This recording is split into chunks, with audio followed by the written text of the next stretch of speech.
I'm Pat Miller, and this is the Professional Photographer Podcast. You love taking headshots, and you know there's a bunch of gold in these large companies that bring you in to do a big headshot day. Take pictures of all of our people, 20 people, 30 people, 60, 70, 90 people in a shoot. It's a really great piece of business, and you want to know how to do it better. Well, good news. Glynns Thomas is our guest today, and she's been doing it for a while, and she's going to share her secrets from setup to client communication, the bedside manner with a client, how to make them feel comfortable so you get something good for them, what the goal is, and I love her perspective on this. The goal of the shoot is to help your contact look good. She'll talk all about that. She'll go through after the shoot communication. She basically lays it all out.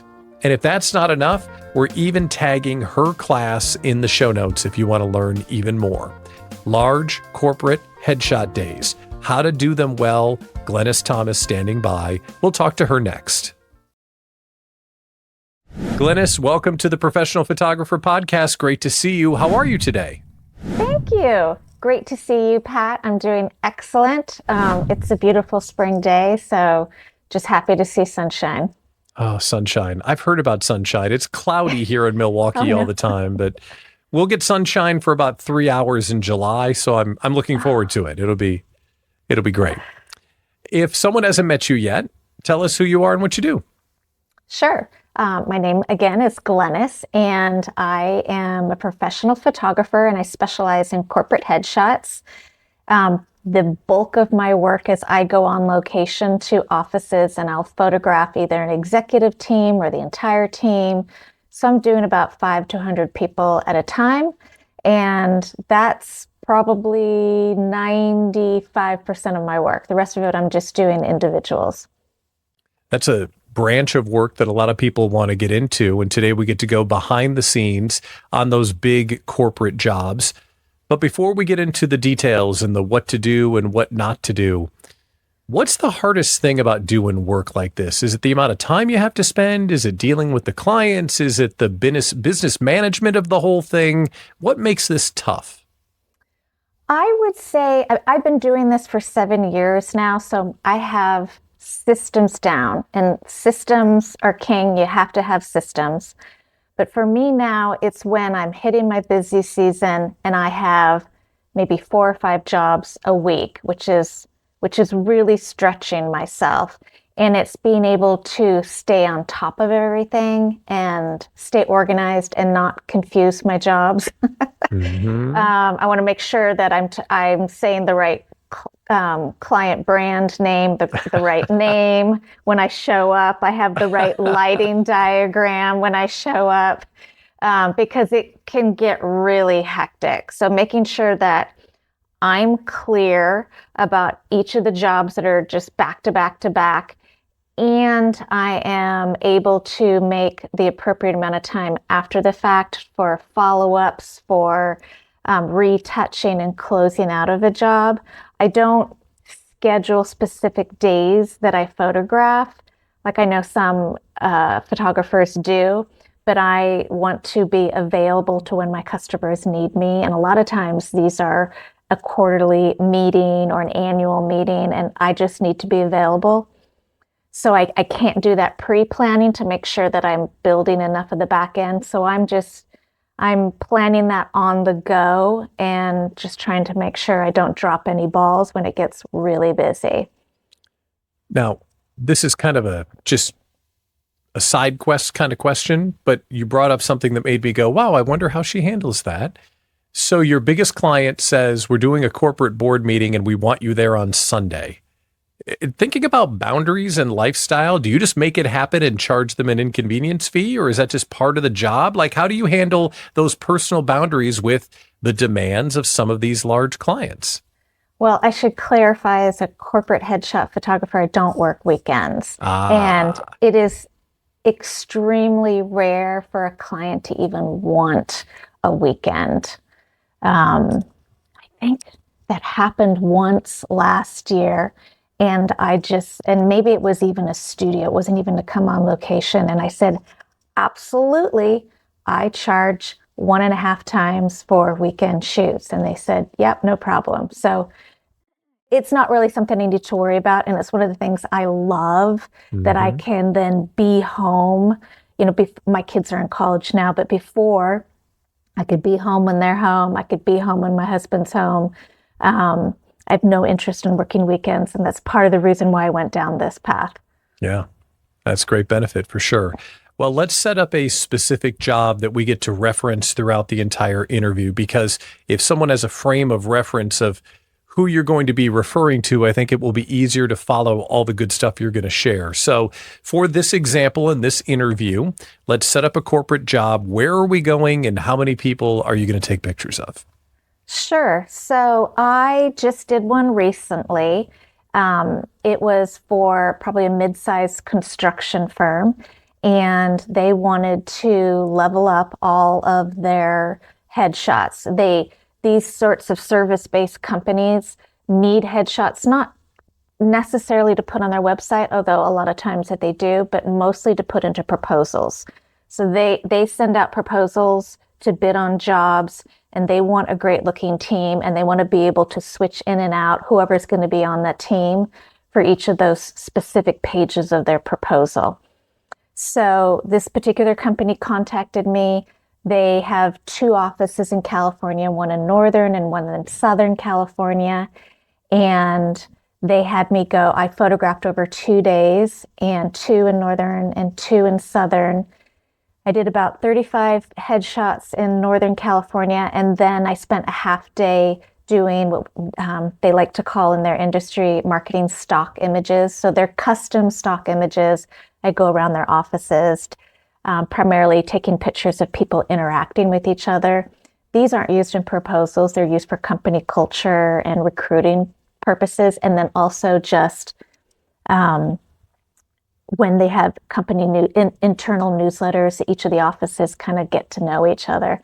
And then I also went down to Southern California for 2 more days and did the same exact thing. And I photographed 93 people there. Wow. And then also did the marketing images for them. It was a blast. It was definitely busy. That sounds great. And we get to go behind the scenes on that job. So Sure. That's our frame of reference for today. Let's begin where it begins. This job has an inquiry. How do you schedule it? How do you actually pick the days and working with them? Well, first of all, it's usually an email inquiry that I get from them. And then they'll give me enough information that I can provide them a quote. So I'll spend a good amount of time making sure that I have a thorough quote to send back that addresses the questions that they have, as well as anything that I think that they need to know. And if they've already put out some dates, great. Or if it's a bit open, then I might wait till the next stage. In this instance, they sent that, they asked for a proposal back, and then they came back and said, we'd like to do a video chat with you. So I then got on a video chat a few days later with about 3 different people from various offices. They also have I think a fractional CMO who is on the East Coast. So they were able to make sure I'm a real person. That's a concern. They need to do their due diligence. They need to get, a vibe of, does this person know what they're doing? Does she look like someone that they could work with? And so, you got to be on your game. For that, and it's not. I think a lot of people get really nervous about how do I act in that instance. It's a relaxed professionalism. So you want to have everything buttoned up, but you have to be relaxed and confident. And then I think that being relaxed is sort of that secret ingredient of people going, okay, this person knows what they're doing. Mm-hmm. Because if you're just like super robotic or whatever, and you're going through it, I think that's going to throw up all sorts of red flags. You have to be able to throw in a little bit of humor, It shows it being relaxed shows confidence And makes them feel confident. and makes them feel confident. Exactly. What are some of the common questions in that stage? Things that they're curious about. Hey, would you do this? Or we definitely don't want that. What are some of the things that come up over and over? So they usually have a corporate brand already put together, or a lot of times they're in the middle of rebranding. And it is rare that a customer's like, I have no idea what we want. And if well, I should pull that back. Usually what I will say is I have lots of different options, but the easiest to replicate with over time and what goes with most skin tones is a medium gray. And I would say 90% of my customers are like, yeah, I want that. So it's not a long conversation. And in the past, I would try to come up with all these different ideas and I'd send them all and go back and forth. We could do this, we could do that. And they were like, I don't know. So I think it just, they're just quite happy that if I say, hey, this goes with most skin tones and this goes with your brand, I've already looked at your brand, then they're just like, yeah, we'll just go do that. So that's a pretty easy conversation. I think at that point, they already know my pricing. I keep my pricing on my website. That just reduces the amount of calls that I don't want to get. I want people to kind of go already self-select. And then they might want to know, I think most of these people have never hired a headshot photographer for a big shoot. And so they don't know what to ask, but they're going to be concerned next about my availability. Does it match up with when they want to do it? So we could go back and forth. Usually I do that over email because if they give me any parameters or no parameters, I'll go through my calendar and I'll give them maybe 5 different dates and times for them to select from. And I say, if you need me to give you more, I'll do that. And a lot of times they select a date and then that changes again because it's like herding cats on their end. We're trying to get 100 people to all be available is very difficult. And I have a lot of empathy for them in that role. That's kind of like playing 3D chess in a way. The person that's hiring you is most likely reporting to someone and you want to make them look good by giving them solutions and making sure that you're going to deliver on what they need. So that decision maker feels good about their decision. You're almost helping them manage up. Is that a way to think about it? That's a really excellent point. That's a lot. So good job. I used to be a marketing executive. So it's been a long time, but I probably understand the position they're in than most photographers. I understand they are managing up. I understand that this is a big deal. This is an opportunity, and so I will sort of coach them and give them some ideas. I might say, once we're further down the line and we're booked and we're getting closer, I might say, I'm going to mention to some of your people, but if there's a way that you can weave it in, this is a great opportunity for you to show this as a reward to your employees. So it's a gift the company's giving. If they came to me for an individual headshot, it is not cheap. So this is a big deal that the company's doing this. It's a way to say you value their career trajectory. So if that marketing person, if customer retention and company culture is part of their job description, sometimes it is, sometimes it isn't, they're going to be very interested and grateful for that. The other thing is that a lot of times they're in multiple offices. And so this is a unique opportunity for that marketing manager to meet everybody who's coming in, flying in, driving in. The people, there's so much hybrid and people out at different job sites. So I suggest, you might want to be there. I don't have to have you there, but I have no problems if you want to be. But this is a great opportunity for you to be able to shake the hands of everybody and get yourself known, because the bigger the company, my experience is, your value is based on who you know within the company. So knowing a lot of people is important for your own career.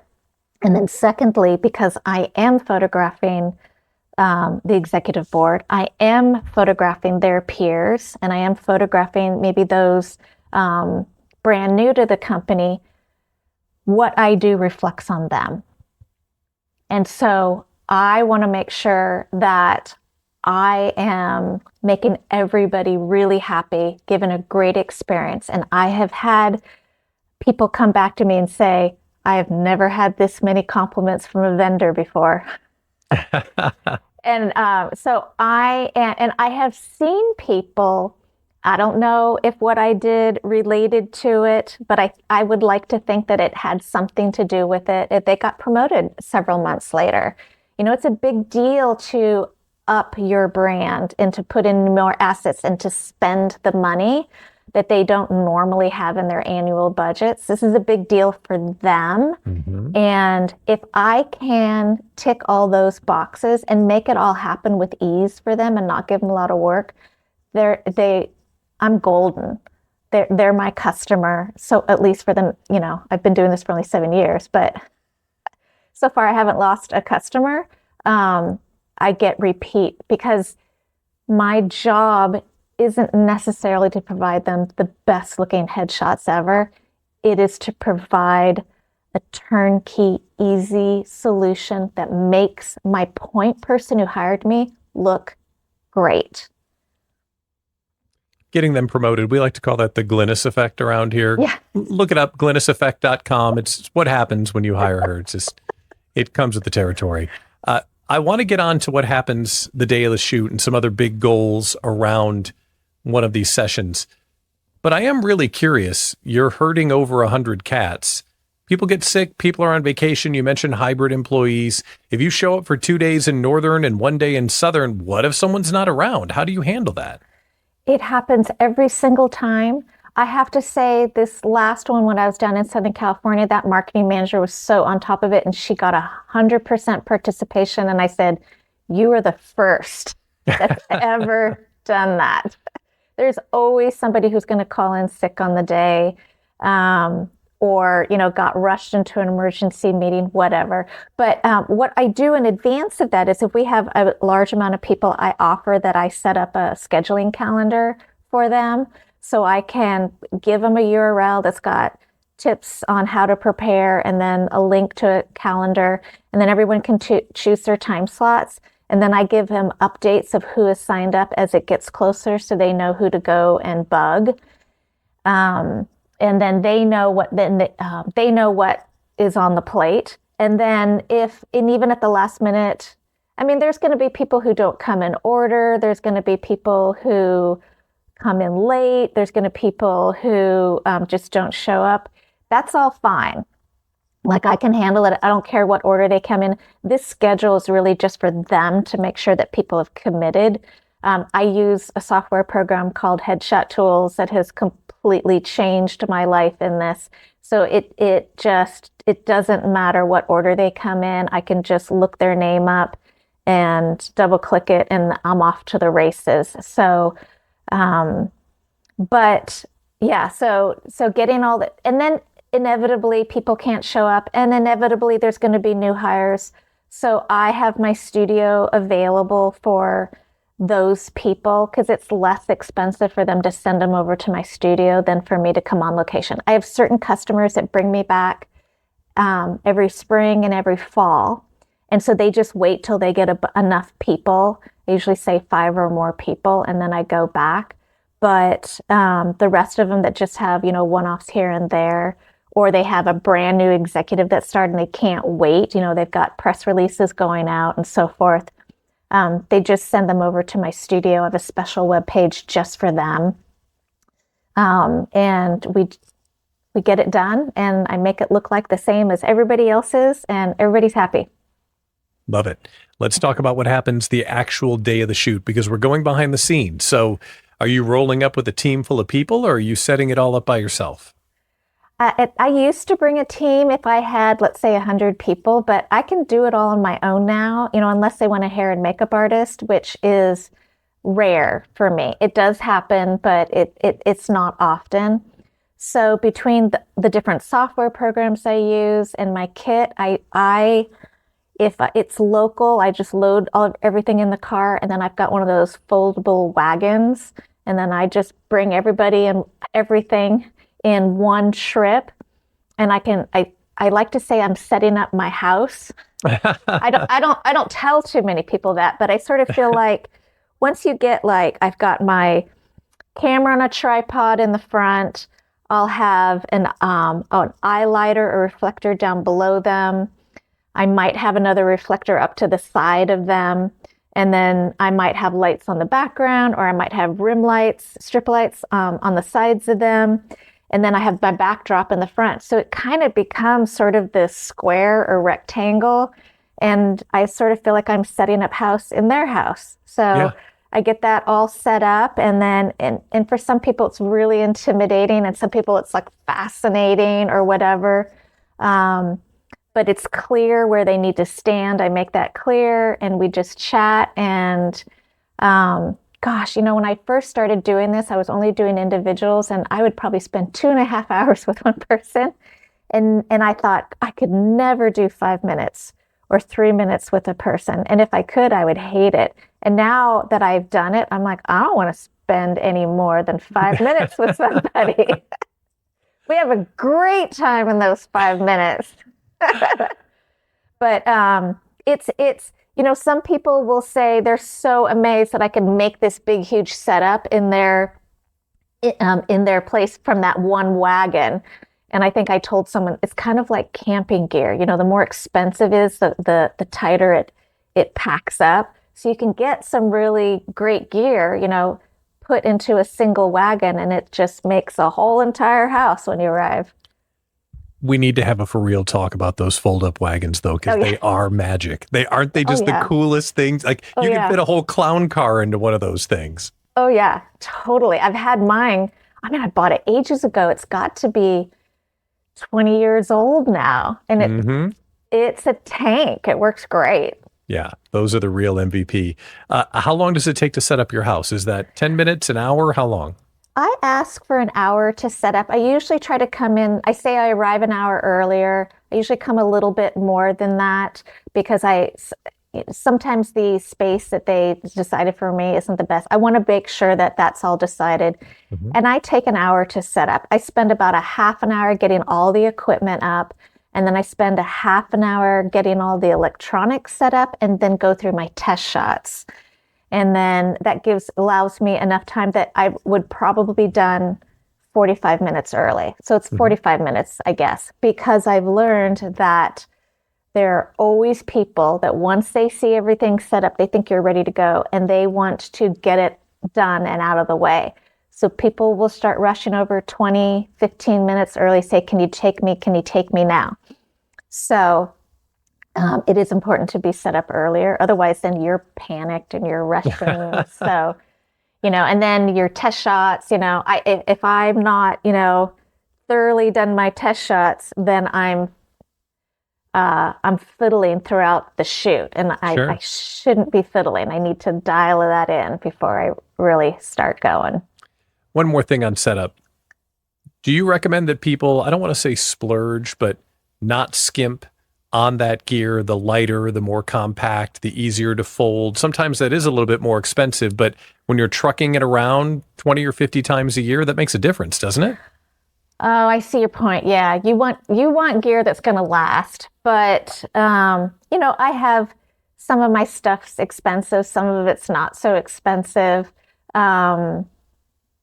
I have to say, I don't think anything's really broken.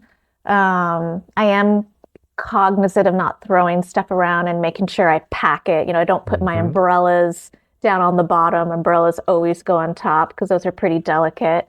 I even got, I went to Staples, an office supply store, and I got those big long tubes, cardboard tubes. Yeah. And I'll stick my umbrellas in there just to give it, because I have had them get crushed. And so it just provides a little bit extra protection. But, if money was no object and I could buy a whole new kit, oh yeah, I'd be buying, much more compact stuff. But I have to say the general stuff you get right now is pretty compact. I do like for my backdrop, I love paper. Paper is the best. But paper is a big pain to take on location, and I always end up ruining my paper roll. And if and it's heavy. So, and then the stands to get it up are heavier. So Sure. I finally just decided to go with the Westcott X Drop. And that thing is so tiny and light and little. I can fly with it. And if I just keep it further enough away from the background, I don't have to worry about wrinkles or the texture. Sure. And even that, most of these company headshots, I need the background to be consistent. And before, I would just sort of eyeball it in between shoots. And if you put them side by side, they weren't ever quite exactly the same. So now I just replace the backgrounds. So it doesn't even matter if there's wrinkles and texture on the backdrop. Now I just put the backdrop really close, and then it just doesn't matter because I'm going to replace it. All right. We've got the client. You're ready to go. They walk up to the set. What does that interaction look like from walking up to walking away? Walk us through it. Sure. So, and you repeat this over and over and over again. But it's basically, I see somebody come in, it's a big smile and a welcome, because they might be hovering on the outside. This is not what they want to do. No. And so I'm like, come on in. And then they come on in, and I'll guide them to where they're going to go and stand. And then I'll just, I'm just being bubbly and positive and happy. And I'll ask them what their name is. I have to look it on my list because I need to double click it on my software before I start shoot. And the software headshot tools, if you use it and you double click their name, then every shot I take after that automatically renames the files with their first and last name. So it's a really important step. Cool. But that gives me a chance to be able to ask their name. They get, and I said, just relax. I'm just going to do some test shots. And oops, I accidentally did the thumbs up. And so then they get used to the lights a little bit. And then I just have 3 different poses I walk them through. It's really simple. And I just start it, and I'll say, and give me a big smile. And that's a key point right there. I'm going to find out, does this person have no problem smiling, or am I going to do a lot more coaching with this person? So if they can smile, I'm like, oh, I don't have to worry about you. That's awesome. What a smile. That went straight to my heart. And that just gets them to smile more and more. I walk them through the things. And then I might reiterate a next step as I just, send them on out. And there is a little bit of a workflow you want to keep in mind. So I might look, hey, everyone's going to come in this way. Yep. Stand there in front, and then I want everyone to exit this way, just so we can keep things moving. People aren't bumping into each other, and there is a lot of equipment around there, so it's a little bit of a maze. So I might, have a workflow where I'm directing them through. Did that answer your question? Did I miss anything? Okay. No, that's awesome. When someone walks up and they think, oh, great, the dentist is here. I really don't want to do this.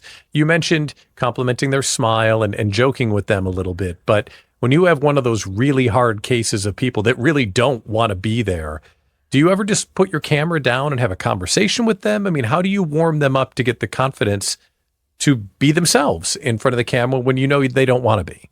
Right. Well, first of all, because it is such an assembly line, I don't have much of a luxury to do what I would do with like an individual coming to my studio. But so part of it is just making it as fast as possible. But I have lots of little different things that I say just to make them laugh. Like I will just call it out and I'll say, show me how much you want to be here. I've got great. Lots of different things, and I'll say, whose bright idea was it for you guys to all get headshots? Who do you need me to go rough up right now? And they'll laugh. And some people, and I'll have silly things like, no one else in the room. I go, show me how much you love your company. And, and that usually gets people to laugh. And we all kind of do that knowing thing. But I'll get people who go, no, I love this company. And I'm like, all right, okay. All right. There's no recordings going on in here. I'm just teasing. I'm keeping it light. Yeah. There is always going to be, the more people there are, the larger the possibility that you're going to get somebody who is just so freaked out. They can't keep their eyes open with the lights. They're so nervous. And so I will spend some time. I've realized that if I go and do a shoot in a big area where it's opened, I need to turn my set around so that they're not facing the other people. Because some people love that, and some people that's just awful. So I try to be cognizant of that. And of course, if somebody's really struggling, I'm going to go right up to them. I'm going to talk to them closely, and I'm going to tell them how much I hate having my picture taken too, and I feel for them. And we're just going to get this through. And then I also have some retouching things to kind of help, because if you just can't get it all the way there. I have to say a lot of my fabulous, wonderful men that I work with will blush. I get it all the way up the neck and in the ears. Oh, yeah. And there's that blushing. And you have no idea during the shoot that this is going on, but I get home and then I see all the redness. And so I have special brushes that I can do to brush out that redness. If I didn't exactly get the full smile, there's a little bit of liquify or something that I can do in there just to bump that last little bit that didn't quite get there. In dire situations, not dire, it's just because I love to retouch way too much. But if I'm like, that's the best smile, but their eyes are closed, I might do a little, I shouldn't be retouching too much. But I do tell people I retouch with love. So I've got their back. And if there's anything I can do to give them their best, I'm going to do that for them. So from the time they walk up to the time they walk away is how many minutes, do you think? If it's a group of, let's say, 20 or less people, I will have 10-minute time slots. And if it's more, I'm doing probably 5-minute time slots. And a lot of times that's even more than what we need. It depends on the individual. There's a lot of people who are just like, I don't care. And then they're just like, you got it. And then they're just going to go on. And if I think, at that point, I'm thinking, do I have what the company needs? Mm-hmm. So I'm not going to let them leave until I have something that the company's going to want. But those people are done in a minute. They come up there, they hit the smile. They know if I cooperate, I get out of here faster. Yeah. And then there's other people who, some people might say they're the difficult ones, but I'm like, they're the ones who really care. Like they understand the value of this and they want this to be a great shot. And I might say, hey, as they're walking out, you want to take a quick peek. So if it's a really fast thing, I don't have time for that. But if I'm doing, let's say, 20 or fewer people and they have the 10-minute time slots, I will have them come over and I'll say, let me show you what I've got. And I said, I'm showing this to you because I'm going to be emailing these to you in your own private online gallery. But I want to make sure there's something you're going to choose. So I'm going to go through these really fast. And what I want you to tell me is, are there some good choices in there for you? Or do you want to go back and want to try some more? And so we'll just spend like 30 seconds doing that. Mm-hmm. And then they'll either they're so freaked out, they don't want to do this. They're like, yep, I'll totally pick something in there. Or there's going to be people like, okay, I really like that angle on me, but I want to do some more of those. Perfect. Let's go back and do that. So as much as I can help them in that short amount of time, I'm going to do that. Yeah. And if there is somebody that's really struggling, I will certainly let my point person know. Yeah. And so, and usually I hear, I'm not surprised. So there's just some personalities that are just not going to be happy. But as long as the vast majority of people are happy, then my point person knows that I've done a good job for them. Shoot is over. You're back at the studio with all the files. You mentioned how you might take some of the red out of people's necks and that kind of thing. But do you have a preset series of just light edits that you go through? What's the process before anybody sees them? Sure. Actually, no, I will just send raw unedited out for the proofing galleries. It would probably be better if I did. And I know that there's a way to do that. So once I get that next opportunity, I'm going to set that up. But for the most part, it's been fine. Hmm. And so I will send out unretouched images to the proofing galleries. They choose. Then, well, when I get home, I'm going to back up all my images. I will do a backup while I'm there before I leave. And then when I get home, I do another backup. And then that just sits there until the day that their choices are due. So once they have their choices, I can pull those, cut and paste them into Lightroom. That'll pull them all up. I'll flag those, and that I know is my base. Then I've started using Avoto since last year, and I do have presets that'll have a whole bunch of sliders and individual things. So I'll have my basic men and my basic women, or just my basic overall for both men and women. And then I have certain clients, I have specific presets for them. And that includes a background change, but the level of edits, I have certain clients who want less edits, and I have other clients who want every single edit possible. So, I try to keep everyone to my basic line, but I do have specific clients that are going to have something specific that they want. And so I'm going to make sure that that's already preset, and I just need to run the preset. And that gets me 80% there. And then I'll go through each of those individually. And if I need to do any tweaks on individuals, I'll do those. Then I export them and I load them back into their galleries. And then I just send a mass email to everyone saying they're up in the galleries. If it's a smaller a job, like 20 or fewer people, then I will give them the opportunity to give me feedback on the edits before I send it officially to the company. And some people hugely appreciate that. And then if it's a bigger job, or if it's a company that doesn't want people involved in that, then I don't have to go through that process.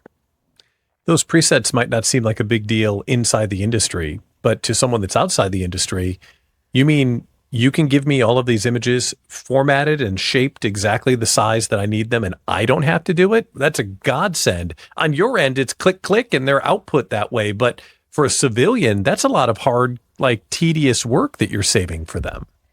Yes, and I do sometimes remember to let my client know in advance, like, are there any, I usually just will give an 8x10 horizontal crop. And so I'll say, is there any other crops that you want? And I'm going to be naming them by last name, first name for your convenience. So when it goes into your marketing repository, it's easy for you to find these. Is there anything else you need in that file name, like the office that they're in, or what? So I'm constantly trying to look for more ways to make my client's job easier. And I have some ongoing big clients that they have certain metadata that they need in those files, and they need multiple kinds of crops. So I do try to. Most of the people don't need that, but there are certain customers that do. So I'm trying to get that all done so that because usually it's on that marketing person to do. or they might send it to a graphic person if they don't themselves do it. But I'm just trying to get that off their plate. And they're like, I had a customer one time, I took him out to lunch and I said, you've been giving me more and more business. I'm surprised you fly me down to Southern California now. Why didn't you continue using the other photographer? And I thought they were going to tell me because my work has just so amazing, because I'd been working really hard to up my game. Yeah. And no, that's not what they said. They said, you're the easiest photographer we've ever worked with. That was it. Makes all the difference. Okay, so the shoot is over. Now it's time to follow up. They've got all of their files. Is that the end of it, or are you staying in consistent conversation and communication with them? What do you do after the shoot? So after everything's delivered, I should do more. If it's not clear that we're done, I always try to make sure there's a clear ending, and every email's a thank you, especially at the end. But there's not an email that doesn't go out that doesn't say thank you in there. But on my CRM, I'm making sure, did I get my payment, which I should have, because I asked for full payment before I send the final images. But I'm double checking that. I'm double checking that everything was backed up and they got everything they needed. There weren't any more outstanding questions.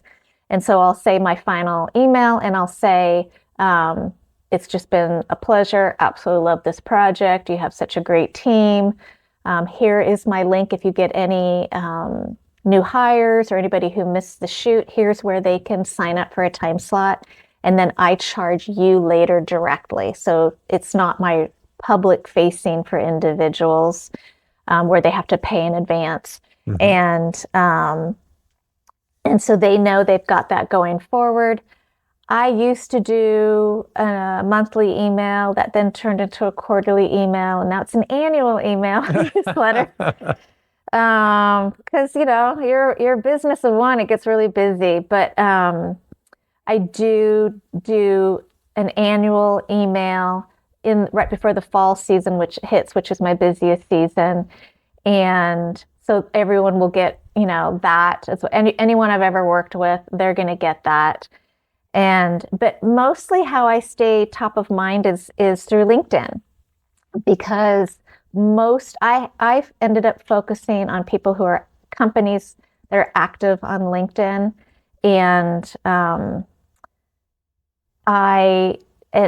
because they're marketing managers, their job is to be active on LinkedIn too. Not every type of business does that or has people who need to do that. So because they're posting several times a week on behalf of their company, for them personally, I know they're there. So I make sure I'm posting 3 times a week and they see my work.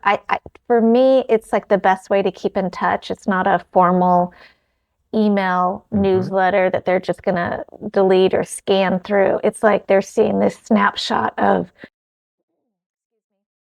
who I've been working with, and that's always interesting, and what kind of work I've done for them. And I tend to specialize in particular in industries, so I'm niching down here, and everybody knows everybody else. So everyone wants to see what their competitors are doing, and the marketing person at their competitor is probably a friend of theirs. And so they want to know what I'm doing in terms of their competitors, and they want to know what I'm doing in terms of their friends. And so I get a lot of referrals back and forth that way. But also, when I go and do repeat work, there's usually a comment of like, "Wow, you're like super busy," or "Wow, you're so popular in our industry. You're like the photographer for our industry." And that reflects really well on me because, and some of these companies are like mid-size, and they say work for the big companies. They love being associated with me. "Oh, you're also the photographer that does this company. We want to be like them." So it is really important for my brand success that I am seen often and with people that other people know. Yeah. We are almost out of time, but you said Okay. something that I want to follow back up on. You said that they get their images when they pay, because so many corporate clients will be 30, 60, 90, 120 day, notoriously slow payments. How do you square the marketing needs with what the CFO is going to do when it's time to send your check? So I never knew that. So I didn't have that understanding going into it. And through all the mentors that I've learned through, I was always told that you ask for payment up front. You either ask for 50% up front and then 50% on the day, or you ask for 100% up front. And so that's just what I've done.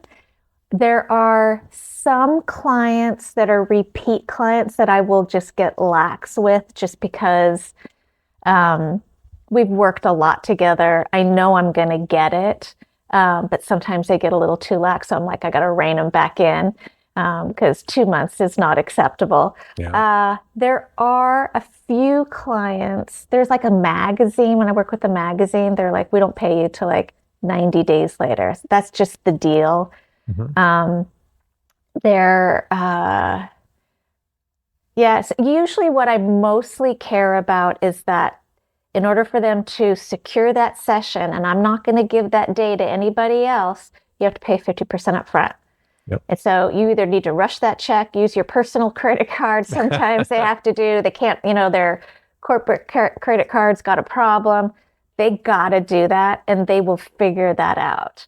And then I try, and for most of my customers, it's like after the shoot, I will then say, I've retouched everything and I still haven't received payment. I will send these to you as soon as I get that payment. And then that's enough for them to kind of go, okay, we got to scramble or whatever. There's always going to be the outliers, but for the most part, it's not a problem. And I think that it doesn't seem to be a problem with the client either. There's a class on how we can go even deeper. You've been so helpful today, but tell us about the class you've made. Oh, thank you so much.